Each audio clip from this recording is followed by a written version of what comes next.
Well, here we go. We're starting with sharing with Google Calendar. I love Google Calendar. Now, I was a Microsoft Outlook girl for years and years and years, and what could do everything inside and out, but I've moved to Google Calendar and I'm not moving back anywhere. I love it because I can get to my calendar anywhere I can get to any of my devices.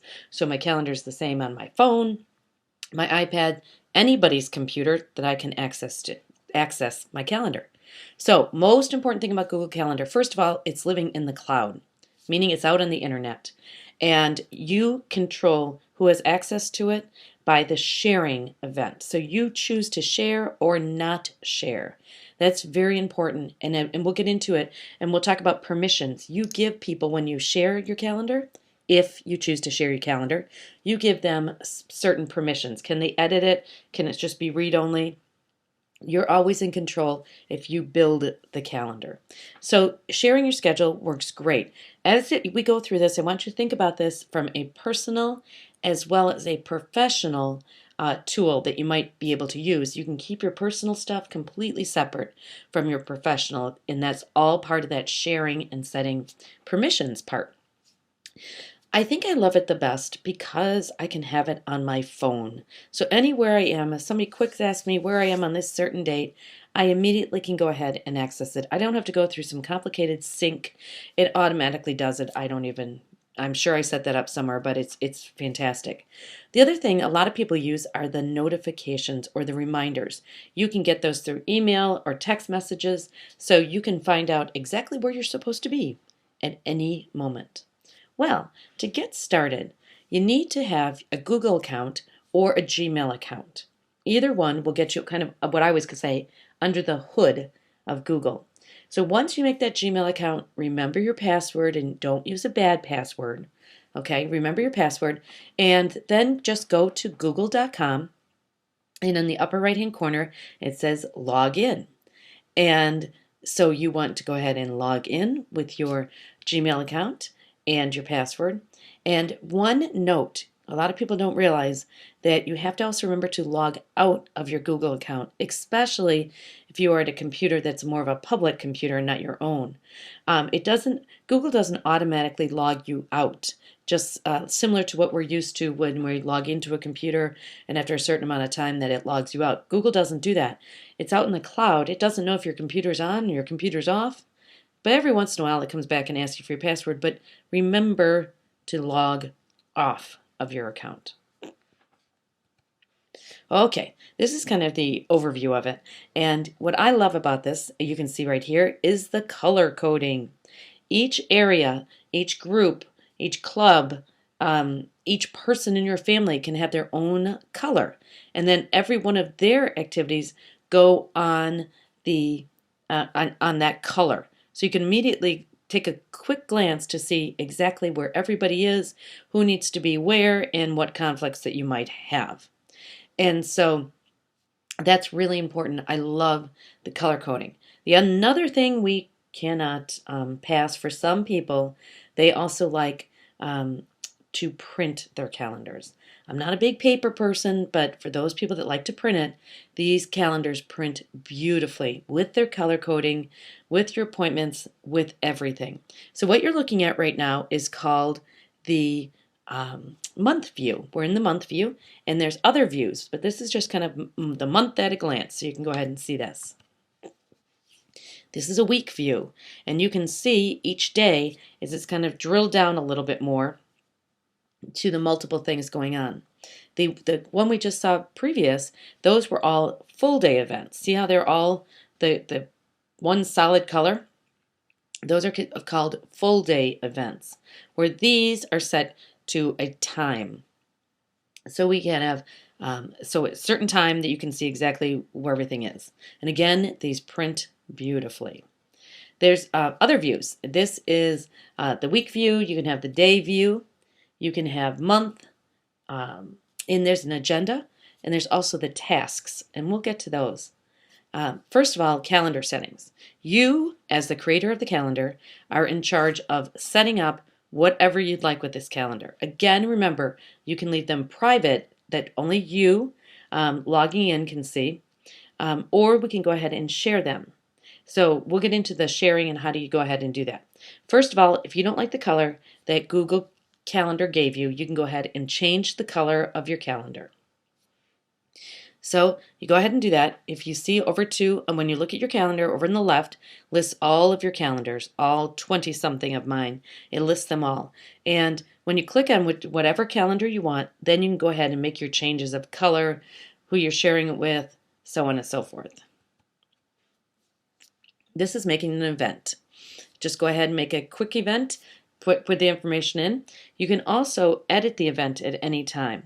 So I tend to go ahead and put in as much information as I can into this box. It just grows and grows and grows for whatever the event is. So I have all the information right there on my calendar, the date, the location, the time, any details, what do I need to bring, so on and so forth. I have it right there in every single event. It really, really is a huge time saver for me because I only have one place for everything. Okay, tasks were added a couple of years ago, and tasks are great. This is what I do use for my to-do list. So now I have my calendar. I can immediately see what it needs to be done, and then I have the tasks. So I have everything kind of, I don't know, everything that needs to be to get everything done. It's all in one place, which I really like. So you can not only add an event to the calendar, you can also add a task. So a lot of times once I create the event, if there's something that needs to be done before the event, that automatically goes over to the tasks on the right. Cool part is, if you look in the bottom right hand corner, when you're done and you mark it as done, it crosses it off. There's just some satisfaction there when something's crossed off, because it just seems like the list just keeps growing. Okay, calendar settings. Remember, the person that makes the calendar is the one that gets to choose all of the who gets to see it and so on and so forth. So here we go. We have the calendar. We're going to go into the sharing in a few minutes. But what I want to tell you about is other calendars. There's holidays. You pick whatever part of the world you're in. You could have your holiday calendar. You also could have the weather immediately embedded into your calendar. That's interesting. I have that one done. But if you are a sports fan, for example, your favorite team has a public Google Calendar probably that you just click and you go ahead and add. And what that does is that gives you another calendar in your whole list of calendars with all the events of that group. So if you're in a group, it's a great way to make a public calendar of your practices, your rehearsals, whatever it is. All right. Now the sharing. Again, you can keep it private, just you and your login into Google. That can be the private one. But if you would like to share the calendar, I strongly suggest you think about how is the person at the other end going to be using this information. So do they need to be editing, or are they just read only? For example, if you're in charge of scheduling a room for meetings, maybe you don't want everybody to have a chance to edit it, because are they going to overwrite each other? I don't know. You have to think through that before we get into this sharing. Okay, couple choices when you get to sharing. First of all, you can make the calendar public. If you're coaching coach a team, you might want to make it public so people can go ahead and get that information without knowing everybody on the team's email address, all their parents' email addresses, maybe their grandparents' email addresses. If it's public, anybody can go ahead and see the practice schedule. Be careful if you're working with children. Don't put too much information on the calendar like birthdays and things like that. But one option is to make the calendar public. Like your favorite baseball team, they made their calendar public. Well, why not for the baseball team? Because that information is available publicly anyway. But really think through the information that's going to be on that calendar and if it really should be public. Now at the bottom part of this page, share with specific people. First of all, if you want to share it with specific people, enter the email address of the person. But then the key is you need to make under the permission settings, you have to tell them exactly what permissions they have. Can they make changes? Or can they only see if you are free or if you're busy? So you have to kind of think about who this is and do they need to be interacting with the information? All right, now you can have event reminders, or sometimes they're called notifications.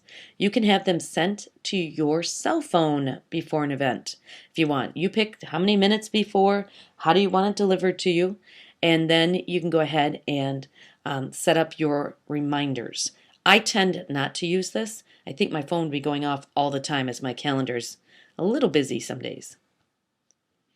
Okay, mobile setup. You add your phone number, your cell phone to your Google Calendar. So then you can go ahead and use the SMS um, notifications. So you have to set it up one time you set it up. You get a verification code, you put it in your phone, and then you're done with setup. It honestly takes seconds to go ahead and get your phone part connected to your Google Calendar. Here's the different ways that you can get reminders. You can, if you want it for every invitation you get, there you go. Would you rather have them through email? You can go ahead and do that. The daily agenda, I probably should be making better use of that. But every morning at 5 a.m., it is sent to your phone so you know exactly what you're doing that day. That would be really handy for people that have theirs set up, not as full day events, but as those, 1 hour, 2 hours, 30-minute meetings kind of thing, because then you have your agenda right there on your phone. I don't know if I want to be woken up at 5 a.m. every day to be told how much I have to do that day, but it is an option. Okay, I used to be petrified of this word embed. Embed this calendar. It sounds so, I don't know. But I got over it. Because what embed really means is that you take and put that code that's in the red, you paste it on a website, and anytime that calendar is updated, then you can go ahead and get those updates flowed right out to you. So you make the change once in your Google Calendar, you log in, make the change, and it automatically updates however many sites that you have that embedded on there. So let's say a practice changes, a rehearsal changes, an appointment changes. Whoop, make the change once, flows out to everybody, which is really great. Okay, there's so much more you can do with Google Calendar, but I think the real key with Google Calendar is you can access it from almost any device, anywhere, anytime. It's color-coded and beautiful, and you can share it with whoever you choose to share your calendar with. So thanks. Hope you enjoyed Google Calendar.